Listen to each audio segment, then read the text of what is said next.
اچھا وہ کہتے ہیں اور صحیح کہتے ہیں کہ جب سے انسان دنیا میں آیا ہے وہ ایک دوسرے کے خلاف جاسوسی کرتا آیا ہے. اچھا وہ اس کو 3 ادوار میں پیریڈ میں تقسیم کرتے ہیں. پہلا اینشنٹ ایج یا میڈیول ایج کہہ لیجئے, وہ کیا ہے 5th سینچری سے 15th سینچری تک, آپ اس کو قدیم سمجھ لیجئے, اینشنٹ ایج بہت قدیم زمانے کا, ٹھیک ہے, پہلا پیریڈ اس کا رکھ لیجئے. اچھا اس زمانے کے طور طریقے جاسوسی کے الگ تھے. پھر سیکنڈ وہ کہتا ہے رینیسانس سے لے کے ورلڈ وار فرسٹ تک, ورلڈ وار 1 تک جو ہے. اچھا رینیسانس کیا ہے آپ کو پتہ ہی ہوگا, نہیں پتہ ہے تو یورپ یورپ نے جب ترقی کی, اور یورپ نے بھی جو ترقی کی تھی, جو اتنا بڑا ریولوشن وہاں سب چمکا تھا, تو وہ بھی بیت الحکمہ اور امام غزالی ان کی کتابوں اور ان کے فلسفے پہ کی تھی. اچھا اس پہ میں پہلے ایک دفعہ بات کر بھی چکا ہوں, تو بات سے بات نکلتی ہے کہیں اور چلی جاتی ہے. تو وہ جب چمکے ہیں یورپ, جب اس سے پہلے تو ڈارک ایج میں تھا نا, وہاں غنڈے بینڈٹس رہتے تھے یورپ میں, پائریٹس, بحری قزاق وہاں رہتے تھے. تو اس پیریڈ کو کہہ لیجئے, اردو کا بڑا ایک ذرا ثقیل ورڈ ہے, نشاط ثانیہ یورپ کا, ٹھیک ہے. اچھا تو وہ اس سے لے کے دوسرا پیریڈ ہے ورلڈ وار 1 تک. اچھا تیسرا پیریڈ وہ کہتے ہیں وہ ورلڈ وار 1 سے لے کے آج جو ہے سائبر وار یہاں تک کا ہے. اچھا اب ان ادوار میں بڑی چینج آئی ہیں. پہلے جاسوس کسی اور حساب سے ہوتی تھی, آج اس کا شیپ کچھ اور ہے. مثلا دیکھیے آج اے آئی کا دور ہے, انٹیلیجنٹ ڈیٹا آپ جمع کرتے ہیں, ٹھیک ہے نا, تو ساری ٹیکنالوجی کا دور ہے. اور آج جو جاسوسی ہوتی ہے وہ اس حساب سے نہیں ہوتی ہے کہ آپ کے زمانے میں, ایک زمانے میں ہوتا تھا نا کہ وہ جناب جاسوس نظر آ گیا تو اس کا حال حلیہ ایسا تھا, آپ نے سمجھ لیا. نہیں, آج کا جاسوس تو بڑا ویل ڈریس ہوتا ہے, اس کو ساری انفارمیشن ہوتی ہے اور اس کو پکڑنا آسان نہیں ہوتا. اچھا اس سے پہلے کہ میں آپ سے بات کروں ڈیجیٹل ریولوشن پہ, ایک بات بہت اہم ہے, اس کو نوٹ کر لیجئے. وہ یہ ہے کہ دیکھیے 1400 جو ہے وہ اس کی بڑی سگنیفیکنٹ ہے. کیا 1400 میں کیا ہوا تھا؟ پرنٹنگ پریس ایجاد ہوا تھا گٹنبرگ غالباً جرمنی میں, ٹھیک ہے. پوری دنیا میں ریولوشن آ گیا تھا اور مسلمان کہہ رہے تھے اس پہ قرآن حکیم کو پرنٹ نہ کرنا گناہ ہو جائے گا. اب یہ پھر میں چلا جاؤں گا اور پھر کچھ دوسری طرف بات نہ نکل جائے.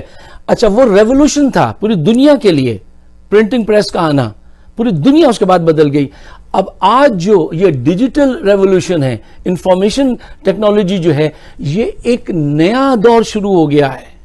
اور اس دور میں اگر آپ نے اپنے آپ کو اپڈیٹ نہیں کیا اپنا سافٹ ویئر, تو آپ کچلے جائیں گے, مارے جائیں گے. اس کے لیے تعلیم چاہیے ہے, ٹھیک ہے نا, ول چاہیے کہ آپ تعلیم سیکھیں اور آگے بڑھیں. ایک بڑی اہم بات میں پہلے آپ کے سامنے رکھنا چاہتا ہوں اس سے پہلے کہ میں ڈیجیٹل ریولوشن پہ بات کروں. جی تو میں آپ سے عرض کر رہا تھا کہ جاسوسی ہر دور میں ہوئی ہے اور آج بھی ہے اور آنے والے کل میں بھی ہوگی. ایک بڑا دلچسپ قصہ میں آپ کو بتاؤں. ایک یہ امریکی پریزیڈنٹ تھے FDR, فرینکلن ڈیلانو روزویلٹ, بہت ہی عمدہ آدمی تھے اور وہ واحد امریکن پریزیڈنٹ تھے جو 4 مرتبہ صدر منتخب ہوئے. اچھا ان کے دور کا واقعہ ہے کہ ایلگر ہیس نام کا ایک بندہ جو روس کے لیے کام کرتا تھا, وہ اسٹیٹ ڈپارٹمنٹ میں کام کرنے لگا اور اس کی اتنی پہنچ ہو گئی تھی کہ اس کو ایک صاحب تھے, ان کا نام تھا ہیری ہاپکن, وہ اس کو سیکریٹری آف اسٹیٹ بنانا چاہتے تھے امریکہ کا, ٹھیک ہے نا. اس کی اتنی پہنچ تھی, برسوں وہ چھپا رہا اور وہ کام کرتا رہا کس کے لیے؟ روس کے لیے, امریکہ کے خلاف روس کے لیے کام کرتا رہا. پھر جب FDR کا انتقال ہو گیا تو وہ سیکریٹری آف اسٹیٹ نہ بن سکا. اچھا یہ FDR وہی ہیں جس کو بہت سارے پاکستانی اور ہندوستانی جانتے ہوں گے, اور یہ صاحب بڑے اچھے ڈگنیفائڈ ایک آدمی تھے, انتہائی نفیس شستہ آدمی تھے, جو ویل چیئر پہ نظر آتے تھے آپ کو.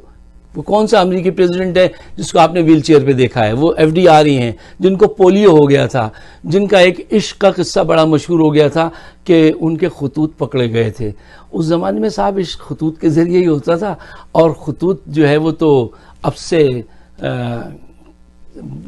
کچھ سال پہلے تک بھی جب تک کہ فیس بک نہیں آئی تھی تو وہ یہ ذریعہ ہوتا، بہت سارے لوگوں کے پکڑے گئے ہیں اور پکڑے جاتے ہیں.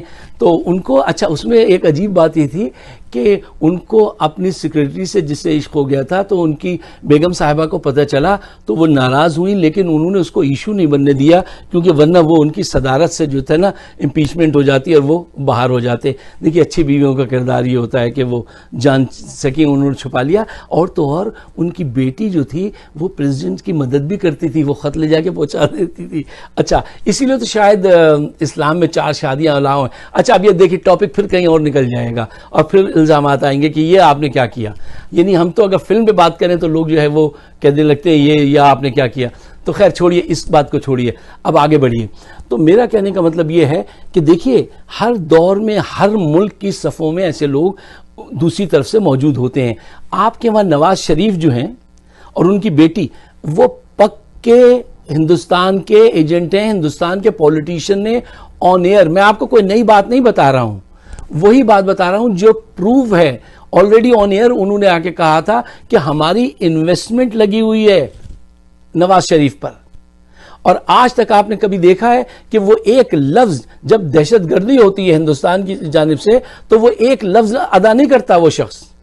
ان کا جاسوس رنگے ہاتھوں پکڑا بھی جائے تو ایک اس کا نام تک اپنے لب پہ نہیں لاتا وہ شخص. ٹھیک ہے نا، یہ وہ شخص ہے اور سب کو پتا ہے. لیکن یہ اس قوم کی بدنصیبی ہے، پھر بھی کچھ لوگ جو ہے اس کو فالو کرتے ہیں. اور آئی ایس آئی ان کے پروف جو ان کے پاس موجود ہیں، آئی ایس آئی کے پاس تو بہت سارے لوگوں کے پروف موجود ہیں، وہ ثابت نہیں لاتے، ان کی اپنی کوئی حکمت ہوگی. اچھا اب واپس آئیے یہ کمپیوٹر ٹیکنالوجی کی طرف، ڈیجیٹل ریولوشن کی طرف. دیکھیے میں نے جیسے پہلے عرض کیا کہ وہ ہمارے بچپن میں وہ جنگ ہوئی تو میں اور میرا دوست تھا چھوٹا، بڑے کم عمر تھے، ہم جاسوس تلاش کرتے پھرتے تھے محلے میں کہ کہیں کوئی ایسا حالولیے والا نظر آئے. آج یہ جاسوس آپ کو کہاں ملیں گے؟ یہ اس حالولیے میں نہیں ملیں گے، یہ آپ کو آئی ٹی میں ملیں گے، کمپیوٹر ڈپارٹمنٹ میں ملیں گے، آپ کے جسٹس ڈپارٹمنٹ میں ملیں گے. پاکستان کا کوئی شعبہ ایسا نہیں ہے جہاں پہ جاسوس موجود نہیں ہیں. آپ کا میڈیا، آپ کی عدلیہ، آپ کی ایڈمنسٹریشن، آپ کے پروفیسرز، ہر جگہ پیڈ لوگ ہیں اور بڑی بڑی رقمیں جو ہیں وہ ہندوستان سے ان کو ملتی ہیں. اور یہ کس کی ذمہ داری ہے؟ یہ ہر شہری کی ذمہ داری ہے کہ وہ امن کی خاطر جو ہے ان پہ نظر رکھے، اور جیسے ہی کسی کو دیکھے کہ وہ کوئی غلط بات کر رہا ہے تو کیا کرنا چاہیے؟ وہ کہتے ہیں نا if you see something say something. تو کچھ کہیے لیکن ایبرپٹلی نہ کہیے، بہت خاموشی سے دھیرج کے ساتھ جا کے کسی کو بتائیے کہ دیکھیے یہ صاحب جو ہیں یہ ایکٹیویٹیز کر رہے ہیں. تو یہ وقت ہے کہ آپ اس ٹیکنالوجی کو سمجھیں، اس پروپیگنڈے کو سمجھیں کہ جو دشمن آپ کے ساتھ کرنا چاہتا ہے اور اس کو کیسے ہینڈل کیا جائے. آپ کو جنگ نہیں کرنی ہے، میں اس کا پریچ نہیں کرتا ہوں، جنگ سے بچنا ہے، میں یہ پریچ کرتا ہوں. کیسے بچنا ہے اس کے آپ کو اپنی ذمہ داری جو ہے اس کو محسوس کرنا چاہیے. اگر آپ میرے خیالات سے اتفاق کرتے ہیں تو برائے مہربانی اس کو شیئر ضرور کیجیے. آپ سب کا بہت بہت شکریہ.